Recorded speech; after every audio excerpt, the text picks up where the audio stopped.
Hello! எல்லாரும் எப்படி இருக்கிறீங்க? என்னோட ஹெல்தி ரெசிபி பொட்டு நண்டு வறுவல். இதுக்கு தேவையான பொருள் பார்த்தீங்கன்னா, சோம்பு, ஜீரகம் ஈச் 1 ஸ்பூன், பூண்டு 5 பல்லு, சின்ன வெங்காயம் 10 உரிச்சது, கருவேப்பிலை கொஞ்சம்.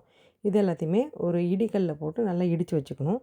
அப்புறம் சட்டியில எண்ணெய் ஊற்றணும். எண்ணெய் என்னன்னு பார்த்தீங்கன்னா, ஒண்ணு விளக்கெண்ணெய், அப்புறம் நல்லெண்ணெய். ஈச் ஒவ்வொரு ஸ்பூன் போட்டுட்டு அதில பட்டை, வரமிளகாவ போட்டு கொஞ்சம் பொரிஞ்சதுக்கப்புறமா நம்ம இடித்து வச்சோம் இல்லையா, அந்த மசாலாவெல்லாம் அது கூட சேர்த்து நல்லா வதக்கிக்கணும். இது கூடவே மஞ்சள், மிளகாய், ம மிளகு, உப்பு இது எல்லாமே ஈச் 1 ஸ்பூன். மல்லித்தூள் மட்டும் 4 ஸ்பூன். இந்த மசாலாவையும் சேர்த்து 2 வதக்கிக்கணும். எண்ணெய் கம்மியாக விட்டுருக்கனால உங்களுக்கு ட்ரையாக தான் இருக்கும். பரவாயில்ல. நம்ம தண்ணி ஊற்றி நம்ம வேக வச்சுக்கலாம். இப்போ கூடவே கழுவி லெமன் போட்டு வச்சுருக்கிற அந்த நண்டை எடுத்து உள்ளே சேர்த்துக்கிறோம். அப்புறம் அவ்வளோதாங்க. இது இதுக்கு இது ஜஸ்ட் வறுவல் தான்.